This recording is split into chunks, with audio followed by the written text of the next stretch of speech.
నిజాలు చెప్పే భారత్ ఎన్బి టీవీకి స్వాగతం. BNB TV. నేను మీ మిత్రుడు జేకే. మిత్రులారా, దయచేసి చివరిదాకా చూడండి. వీలైతే 10 మందికి షేర్ చేయండి, సబ్స్క్రైబ్ చేసుకోమని చెప్పండి, లేకపోతే లైక్ మాత్రం కంపల్సరీ ఇవ్వమని చెప్పండి. మీరు కూడా ఒక లైక్ ఇవ్వండి. ఈరోజు ముఖ్య అంశాల్లో ఏమిటంటే, బీజేపీ నరేంద్ర మోడీ నాయకత్వాన మూడోసారి ప్రధానమంత్రి అయ్యారు. మరి మూడోసారి ప్రధానమంత్రి అయ్యారు. 3 అవుట్ అయిపోయిందా, 3లో ఉన్నాడా, మరి ఇదంతా ఏమో తెలీదు. బడ్జెట్ పాత చింతకాయ పచ్చడిలాగా మళ్ళా నిర్మలా సీతారామన్కే ఇచ్చారు ఫైనాన్స్ మినిస్టరు. మరి ఈవిడి శైలిలో ఈసారి బడ్జెట్ ప్రవేశపెడుతున్నారు. జనవరి 31న శీతాకాలం సమావేశాలు ప్రారంభమవుతున్నాయి పార్లమెంట్కి. దాంట్లో ప్రథమంగా మన రాష్ట్రపతి స్పీచ్తో ఆ రోజున ప్రారంభమయ్యి అందరినీ పరామర్శించి చనిపోయిన వాళ్ళకి వాళ్ళ ఆత్మశాంతి కోసం మౌనం పాటించి ఇలాంటివన్నీ మొదటి రోజు జరిగిపోతాయి. మరి రెండో రోజు ఫిబ్రవరి 1 ఆ రోజున మరి నిర్మలా సీతారామన్ తమిళ అవ్వ డేట్ ఫిక్స్ చేసేసారు, టైం కూడా ఫిక్స్ చేసేసారు. మరి అంతా బాగానే ఉందయ్యా. మరి బడ్జెట్లో కూటమి ప్రభుత్వం మన ఆంధ్ర రాష్ట్రానికి అటు జనసేన, ఇటు టీడీపీ, బీజేపీతో మిత్రపక్షంగా కూటమిగా ఏర్పడి ఉన్నారు. మరి బీజేపీకి ఎట్టి పరిస్థితుల్లో టీడీపీ అవసరం ఫుల్లుగా ఉంది. టీడీపీ లేకపోతే ప్రభుత్వం నిలబడ్డానికి కష్టం. 3 కాళ్ళు ధర్మానికి 4 కాళ్ళుంటే, లేకపోతే ప్రధానమంత్రి కుర్చీకి 4 కాళ్ళుంటే 1 కాలు టీడీపీది, 3 కాళ్ళు మాత్రమే బీజేపీ కాళ్ళు. మరి 1 కాలు ఇరిగిపోయినా, 1 కాలు లేకపోయినా, ఒక వ్యక్తి 4 పక్కల 4 భుజాలు మోస్తే కానీ ఒక పల్లకి ప్రయాణం అవ్వదు. లేకపోతే పల్లకి కూలిపోతుంది, లేదా జారిపై పడిపోతాడు పల్లకి మీద ఉన్నాడు. అందుకని చంద్రబాబు నాయుడు పల్లకి మూత మోస్తున్నాడు ఒక పక్క తన దైన ఎంపీలతో. మరి రాజ్యసభలో బలము లేదు కాబట్టి పవన్ కళ్యాణ్ జంపింగ్ జపాంగుల్ని, జనసేనలో జంపింగ్ జపాంగులు ఉన్నారు, వెళ్ళలేనండి గోడ మీద పిల్లి అంటారు, ఎటు అవకాశం ఉంటే అటు దూకుతూ ఉంటారు, వాళ్ళనే జంపింగ్ జపాంగులు అంటారు. కొత్తదేం కాదు. అవును, మీరు చెప్పింది కరెక్టే. జంపింగ్ జపాంగులు అంటే గోడ మీద పిల్లి అంటే బాగోదు. డైరెక్ట్గా గోడ మీద పిల్లి అని చెప్తే బాగోదు. కాబట్టి జంపింగ్ జపాంగులు అని బ్రహ్మానందం వాళ్ళు చెప్పినట్టుగా సినిమా డైలాగ్ చెప్పాల్సి వచ్చింది. ఓకే. అయితే కిరణ్ కుమార్ రెడ్డి కాంగ్రెస్ నుంచి జంప్ అయ్యి సమైకాంధ్ర పార్టీ పెట్టాడు. సమైకాంధ్ర పార్టీ చొప్పు గుర్తు పెట్టుకొని సమైకాంధ్రలో వెళ్తే జనం చొప్పులు చూపించేటప్పటికీ తిరిగి మళ్ళా జనసేనలో చేరారు. ఇప్పుడు జనసేన తన సేనలో చేర్చుకొని ఆయనకి ఎంపీ సీట్ ఇచ్చింది, రాజ్యసభ ఎంపీ సీటు ఇచ్చింది. కాబట్టి ఇప్పుడు కిరణ్ కుమార్ రెడ్డి కూడా ఎంపీ అయ్యాడు. ఇంకా కొంతమంది ఉన్నారు ఎంపీలు కావాల్సిన వాళ్ళు టీడీపీ తరఫున. కానీ ఇప్పుడు 11 ప్లేసులు ఖాళీ అవ్వాలి, అవి 2026 వరకు ఖాళీ అవ్వవు. అలాంటిది 4 ప్లేసులు ఖాళీ అయిపోయినాయి. 4లో ఒకటి చిరంజీవి, ఒకటి నాగబాబు, 2, 3 పవన్ పార్టీ నుండి మళ్ళా మన కిరణ్ కుమార్ రెడ్డి. మరి ఇంకొక సీటు ఖాళీ ఉంది, మరి అది ఎవరికి ఇస్తారో తెలియదు. మరి అది కూడా ఈ లోపే కేటాయించేసి ఉంటే ఉండొచ్చు.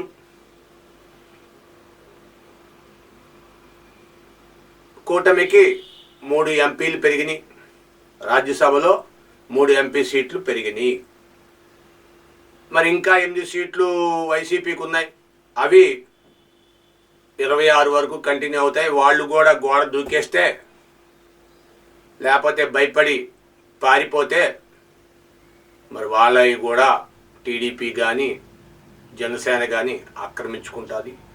లేదంటే అది ఇది కాదనుకుంటే బీజేపీకి మళ్ళా కేటాయిస్తారు. తెలిసిన విషయమే. అయితే ఇది పక్కన పెట్టేద్దాం, ఇది విషయం మీకు అంతా తెలిసిన విషయమే. మరి చంద్రబాబు నాయుడు గారు కర్చీఫ్ వేసుకొని కూర్చున్నాడు బడ్జెట్ కోసం. మన ఏపీ సీఎం ఎప్పుడు బడ్జెట్ వస్తుందా, ఎప్పుడు అమరావతికి ఆయుష్ పూజ జరుగుతుందా, లేదంటే పోలవరాన్ని లేపుతామా, అది ఇది కాదు, సూపర్ 6 ఇచ్చాము వాగ్దానాలు, మరి వాటికి సంక్షేమ పథకాలకి వాటికి కూడా బడ్జెట్లో కేటాయిస్తారు. అటు విశాఖపట్నం స్టీల్ ప్లాంటు, ఇటు సౌత్ జోను రైల్వే జోను, ఇలాగా అన్ని రకాలుగా అభివృద్ధి చెందిస్తామని ఎక్కడ పడితే అక్కడ దరిదాపుగా ఒక 3 లక్షల కోట్ల రూపాయల ప్రాజెక్టులు ఏపీకి కేటాయించున్నారు.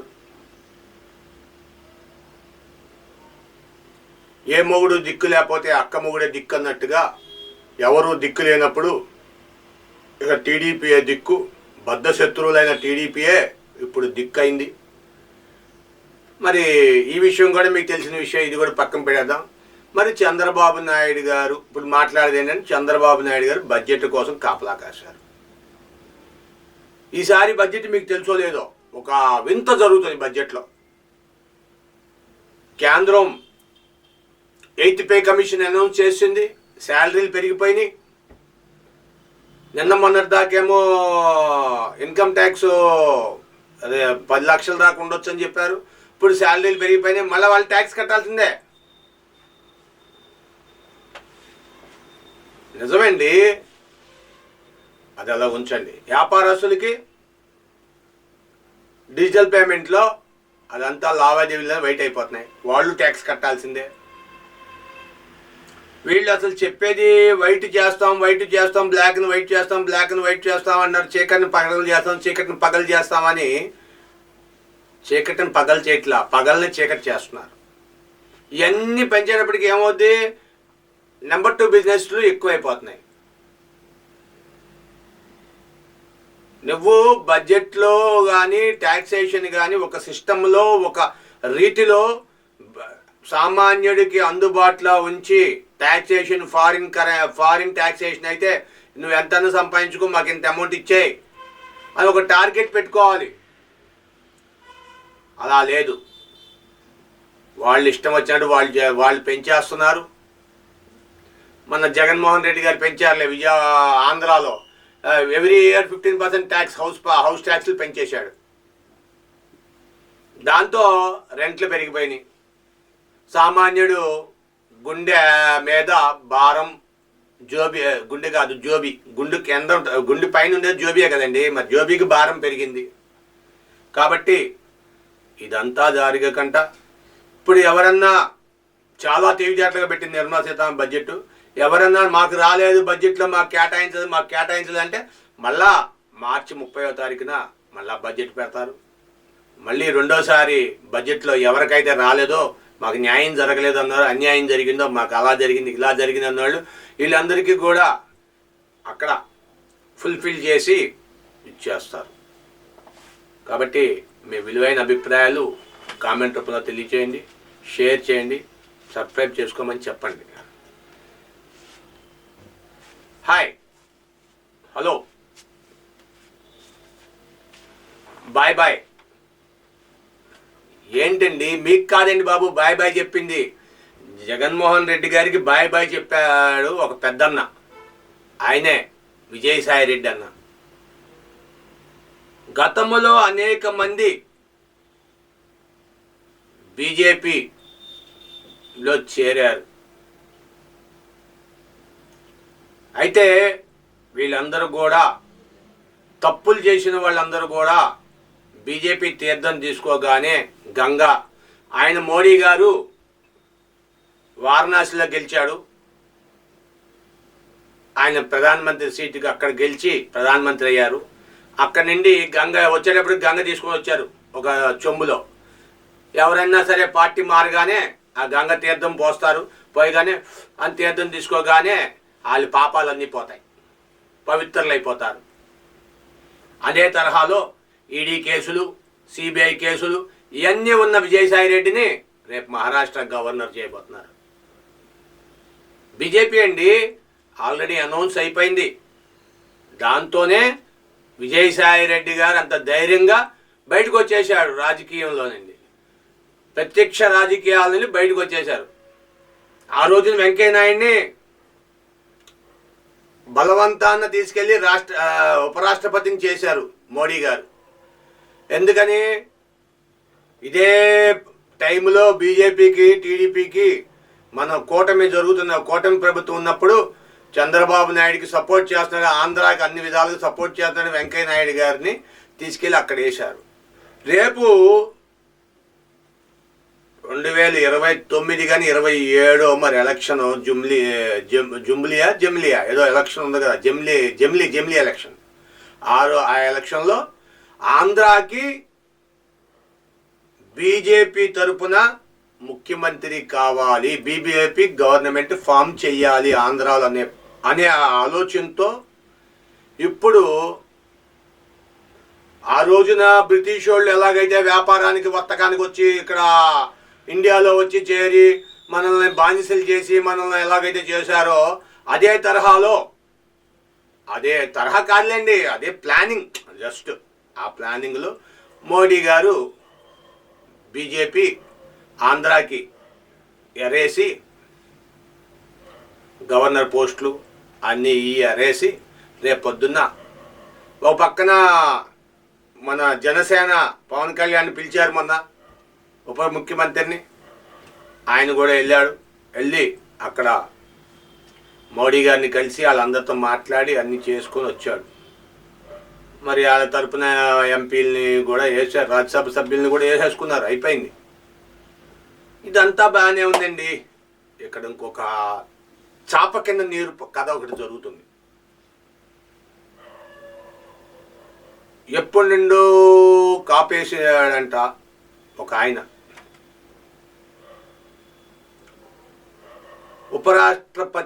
ఉపరాష్ట్రపతి అలాగా ఇవ్వచ్చు అని అనుకున్నారు. కానీ ఇది స్టేటు ఆంధ్రప్రదేశ్, ఉపరాష్ట్రపతి ఉండడు ఇక్కడ.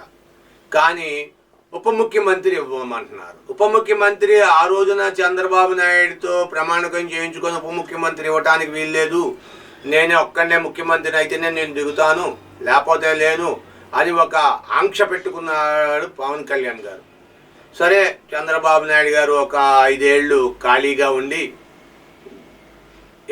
శ్రీకృష్ణ జన్మస్థానానికి వెళ్ళి వచ్చారు కాబట్టి అక్కడికి ఈయన వెళ్ళాడు కాబట్టి అక్కడికి వెళ్ళి అక్కడ ఆయనతో మాట్లాడి అన్ని సంపాదించి అన్నీ చేశాడు, మీకు తెలిసి విషయం. అక్కడ నుండి నేను నీ వెనకాల ఉన్నాను, నీకేం భయం లేదు, ఎన్ను దన్నుగా ఉన్నాను అని చెప్పి పవన్ కళ్యాణ్ గారు అభయం ఇచ్చాడు. పవన్ అంటే ఏం లేదు, ఆంజనేయ స్వామే. పవన్ అంటే ఆంజనేయ స్వామి, ఆంజనేయ స్వామి పవనపుత్ర అంటారు. గాలి వాయుదేవుడు కుమారుడు ఆంజనేయ స్వామి, అదే పేరు పవన్ గారు. అది అయితే ఈయన అభయం ఇచ్చాడు, నీకెందుకు నేను ఉన్నానని. దాంతో ఆయన ఇచ్చారు. అయితే ఇదంతా బాగానే ఉంది, తాను ఒకటి తెలిస్తే దైవం ఒకటి తెలిసింది అన్నట్టుగా వీళ్ళందరూ బాగానే ఉంటే, వీళ్ళు ప్రభుత్వం నడుస్తుంది, 7 మాసాలు అయిపోయింది, అన్నీ బాగానే ఉన్నాయి. కానీ ప్రజలు వచ్చి ప్రజలే అంటే టీడీపీ అభిమానులు, లోకేష్ అభిమానులు లోకేష్కి ఉప ముఖ్యమంత్రి పదవి ఇవ్వాలి అని గట్టి డిమాండ్ చేస్తున్నారు. మరి ఉప ముఖ్యమంత్రి పోస్ట్ ఇవ్వాలంటే పవన్ కళ్యాణ్, చంద్రబాబు నాయుడు ఇద్దరు మీటింగులో ఇవ్వకూడదు, ఒకటే ఇవ్వాలి అని అన్నారు. చంద్రబాబు నాయుడు గారు దాని గురించి మాట్లాడబాకండి, మీరు దాని గురించి వదిలేయండి అని చెప్పాడు. అయితే ఇప్పుడు వినబడేది ఏంటంటే చంద్రబాబు నాయుడు గారు దిగిపోయి రానున్న కాలంలో ఏపీ ముఖ్యమంత్రిగా లోకేష్ ఏపీ ముఖ్యమంత్రి అని ఒక నానుడు వినిపిస్తుంది. మరి ఇది ఎంతవరకు నిజమో తెలియదు, కానీ ఏపీ ముఖ్యమంత్రి మీరు కొద్దిగా మాసాలు కావచ్చు, కొద్దిగా రోజులు కావచ్చు, మీరు ఏపీ ముఖ్యమంత్రిగా మన ప్రియతమ నారా లోకేష్ గారిని మీరు చూడబోతున్నారు. మరి చంద్రబాబు నాయుడు గారు వయసు అయిపోయిందో మరి లేకపోతే ఏం చేస్తారో తెలియదు, కానీ మరి గౌరవ సలహాదారుడిగా ఉంటాడనుకుంటా ఏపీ ప్రభుత్వానికి. మీ విలువైన అభిప్రాయాలు కామెంట్ రూపంలో తెలియజేయండి. లోకేష్ సీఎం అవుతారా, ఉప ముఖ్యమంత్రి అవుతారా, మీ అభిమానంతో కామెంట్లు తెలియజేయండి. సబ్స్క్రైబ్ చేసుకోండి. మరి అటేమేమో గవర్నరు మన విజయసాయి రెడ్డి, దానికి కూడా మీరు చెప్పండి. Thank you for watching our channel. మీ విలువైన అభిప్రాయాలు కామెంట్ రూపంలో తెలియజేయండి. 10 మందికి షేర్ చేయండి, లైక్ చేయమని చెప్పండి. Thank you for watching our channel, your channel. Thank you.